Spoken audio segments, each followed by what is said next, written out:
Hey, and welcome back, because now finally we get to part 4 of this video series where I show you 8 distinct things that you can do to take a beginner loop and turn it into a crazy intermediate beat. Today we'll be getting to number 7 and number 8, and as always, if you're only just joining us, I highly suggest you watch the other 3 videos first, because all of this will make so much more sense that way. The links are down in the description and up here. So let's get it going. What's number 7? Number 7 is everything embellishments minus the drums. We'll get to drums with number 8. First thing to know when it comes to embellishments is that there's good news and there's bad news. The bad news is that, unlike with chords or arranging, there's no concrete process of how to go about doing this. There's likely an endless number of ways that you can go about embellishing things. In the end, it depends on what you can think of and what you can hear. The good news is that it's not super hard, and before you know it, you'll be doing it automatically and almost accidentally anyways. The trick is to develop the sense that either tells you when an embellishment might sound good in a certain spot, or just goes and makes you hear them. With a little time, practice, and listening to embellishments in other people's music, you'll get there, no problem. Basically, there's 2 embellishments in 2 categories that I'll show you. In terms of all music, there's more, but in this beat too. The first I've already hinted at, though it's actually a handful of embellishments that work together to create the transition at the end of the chorus.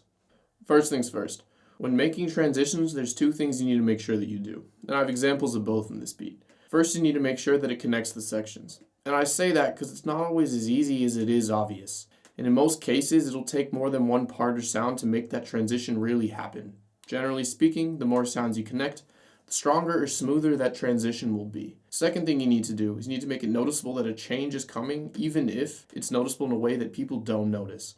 A simple example would be to quietly add in a part from the next section before the change, so that the listener's ear is used to it by the time that next section comes. A more high-level example would be to indicate a transition by making small changes to the chords that the listener will notice unconsciously.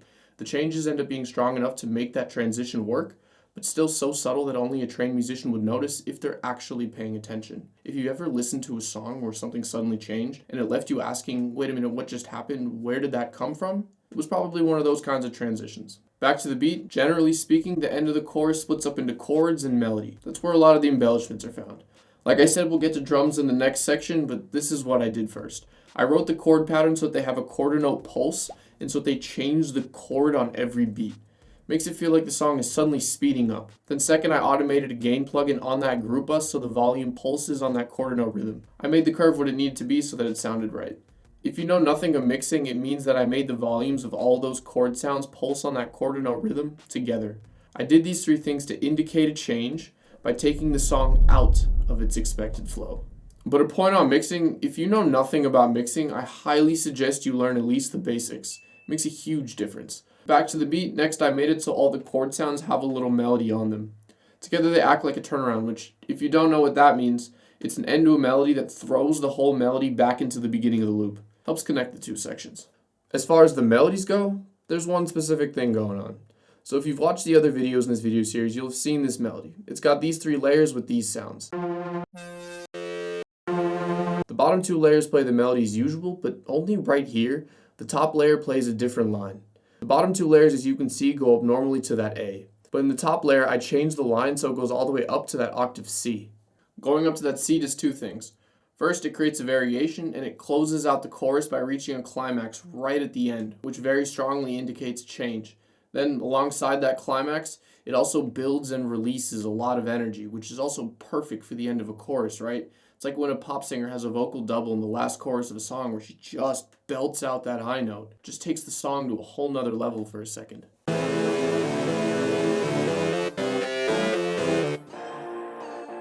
So the melody ending here as it does then also connects the sections, because the beat isn't going to end after like 20 seconds?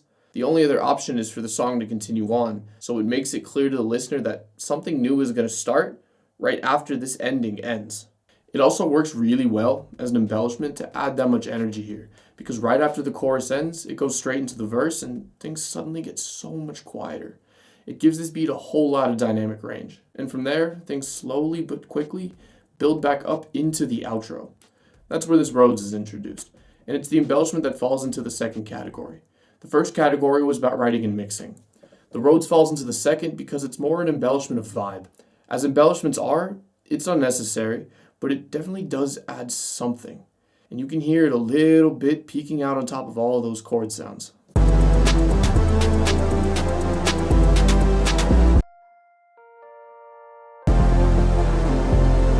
The embellishment is in the tone. It sounds open and spacey, right? The cleanness of that Rhodes compared to the rougher, richer, and more distorted chord sounds, to me, really gives the vibe a bit more of an open and spacey backdrop. Once again, that's definition, because the vibe suddenly takes on a new edge before the outro starts, which really takes it one step further. And finally, we get to the last section, number 8, which is the drum fill and everything else drums. Now, in general, drum fills work great as transitions or as part of transitions, but they can be kind of tricky to get a hold of. So I got 3 tips for you. Number 1, start small and simple and go from there. Don't jump into wild and crazy drum fills right from the start.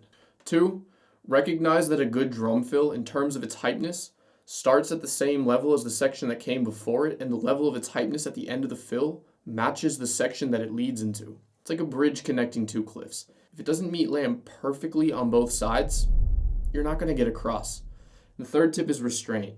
Only add what it needs. It can be so easy to go overboard and ruin it by doing way too much. In any event, it can only help to come back at a later point in time and check it again.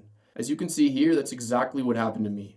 I wanted to add these toms, and it turned out they not only didn't help, in fact they actually made it weaker. And for the most part, they were only a layer, not even standalone drum hits. So I muted them. As far as the drum arrangements go, the idea is simple and very important. In any group, a drummer has a very specific role, which is why I didn't include the drum arrangements in the previous section. It's a whole topic unto itself, and in our case as producers, that's our job as well. That being said, a drummer generally has 2 jobs: provide the backbeat in an interesting way, and adapt to and handle anything that may come their way in a song.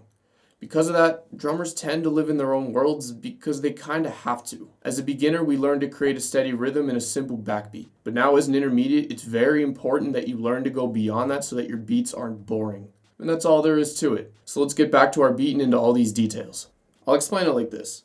Look at the beginner beat. It's pretty simple. It's got 10 patterns. Every couple bars, some come, some fall away. What this beat looks like on screen here, that general picture of shape you've seen a million times before. Not exactly the case with the intermediate. And the idea here is this. In the intermediate beat, since we're taking that beginner loop and fleshing it out, there's going to be more things going on, more moments and more changes. But because of that, our job as an intermediate is to take those drums and either flesh them out, thin them down, or mold them to fit these new moments and changes. So getting back to the beat, I went and dug in more deeply. A number of times I went and chopped up those drum patterns, even into single hits, and played with them until they fit. I also spent more time making sure the drums as a whole moved and changed more. And when bigger changes happened in the beat, I made sure the drums still worked in context, in terms of vibe and movement. Then, once the bigger picture arrangements were in place, I went and looked for some moments where the drums in 808 could be given a little more oomph.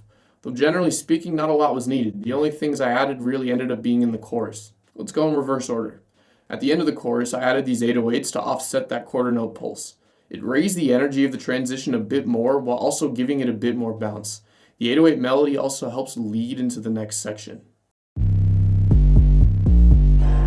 The other little detail was the reverse 808 and how that plays with the hi-hat.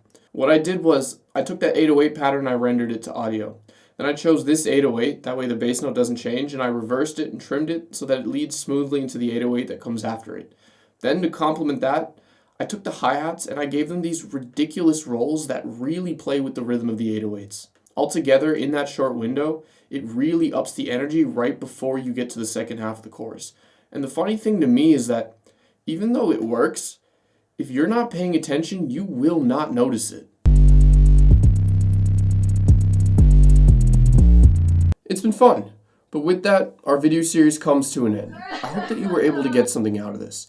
I'd love to hear in the comment section about what you liked, what you didn't like, what you'd want to see in the future. As always, my name is Guenther. Have a nice day, and remember, if you want to make music better, better make music.